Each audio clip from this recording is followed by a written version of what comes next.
Assalamualaikum warahmatullahi wabarakatuh. Jumpa lagi dengan saya Muhammad Suaib di materi Kondisi Geologi Indonesia pada pelajaran IPS kelas 7. Tujuan pembelajaran kali ini yang pertama yaitu menjelaskan letak geologi Indonesia dan yang kedua menjelaskan pengaruh letak geologi Indonesia. Indonesia merupakan negara terbesar di Asia Tenggara dan Indonesia juga banyak terdiri dari pulau-pulau. Dan luas wilayah Indonesia ini jadi selain daratan dan lautannya yang sangat luas ini bisa mencapai sampai dengan 5 ribuan, 5.180 kilometeran ya. Berdasarkan informasi dari Badan Pusat Statistik di Indonesia, pulau-pulau di Indonesia itu sudah tercatat sebanyak 17.000 lebih ya.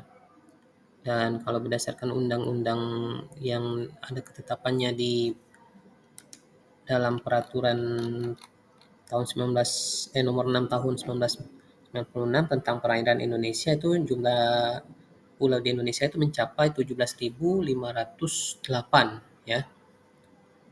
Ini bisa dibaca pada website peraturan BPK Go ID. Letak geologis adalah suatu tempat berdasarkan batuan yang ada di dalam bumi. Nah, kalau melihat kondisi Indonesia, ini kondisi yang secara geologisnya berdasarkan batuan yang ada di dalam bumi. Nah, kondisi Indonesia ini memiliki kondisi geologis yang menarik karena gugus kepulauannya dibentuk oleh tumpukan lempeng-lempeng tektonik besar. Lempeng tektonik adalah suatu teori yang menerangkan proses dinamika atau pergerakan bumi tentang pembentukan jalur pegunungan, jalur gunung berapi, jalur gempa bumi, dan cekungan endapan di muka bumi yang diakibatkan oleh pergerakan lempeng. Nah, menurut teori tektonik ini, permukaan bumi itu terpecah menjadi beberapa lempeng besar. Tadi kita ada membahas tentang pengertian lempeng tektonik.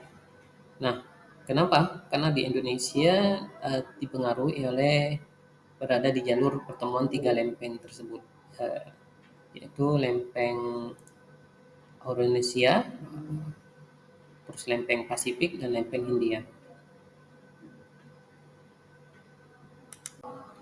Lempeng Indo-Australia ini terjadi pertumbukan eh,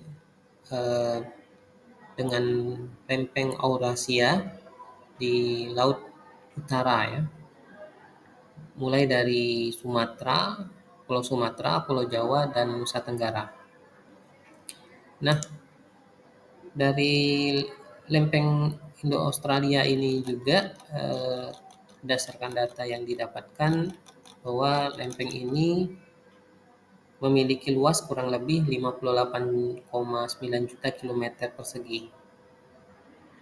Kemudian lempeng Indo-Australia ini dari penyatuan lempeng tadi antara lempeng Australia dan lempeng India sebenarnya pada jutaan tahun yang lalu.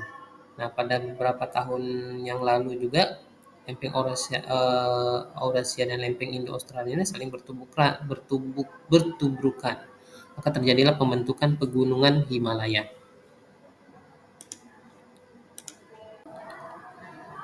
Untuk lempeng Eurasia ini bertumbukannya dengan lempeng Pasifik di daerah utara Papua dan Maluku Utara.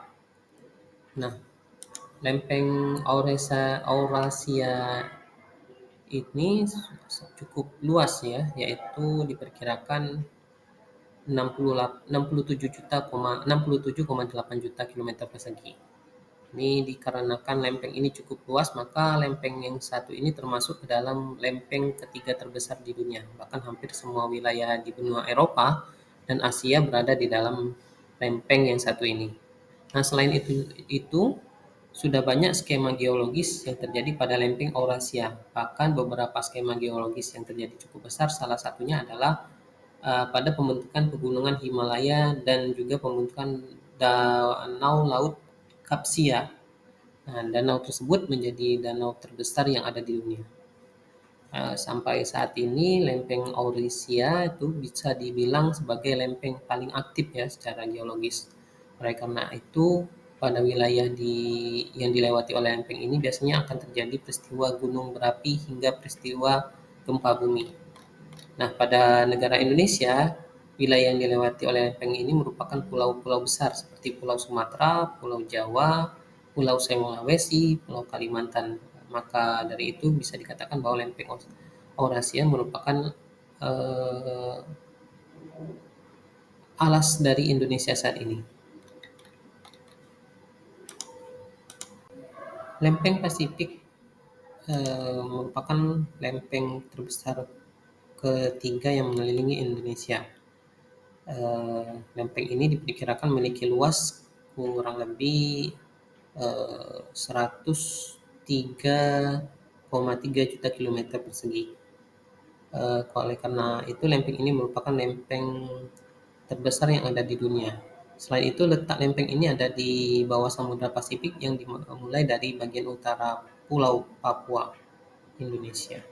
Nah, pada umumnya lempeng Pasifik bisa dibilang sebagai kerak dari samudra, kecuali di wilayah sekitaran California dan Selandia Baru. Bahkan lempeng yang satu ini cukup berperan dalam pembentukan Kepulauan Hawaii. Nah, pada awalnya kepulauan ya itu di negara luar ya.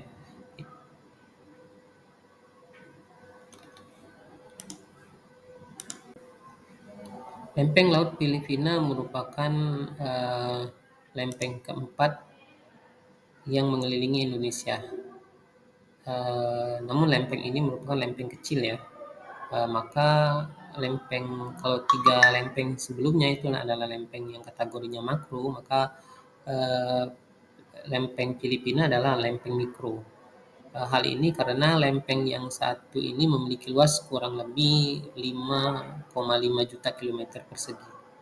Nah, lempeng Laut Filipina ini terletak ada di wilayah utara Pulau Himalaya, Waigao, Papua. Selain itu juga terletak di bagian pulau terluar di Kepulauan Singhe Talaud ya. Jadi ini daerah Filipina, tetapi dia merupakan lempeng yang juga ada mengelilingi sedikit di Indonesia.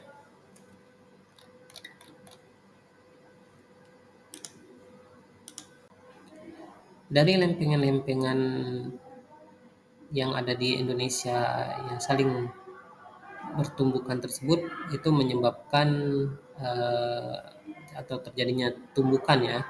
Nah, itu menimbulkan terjadinya pegunungan dan gunung berapi.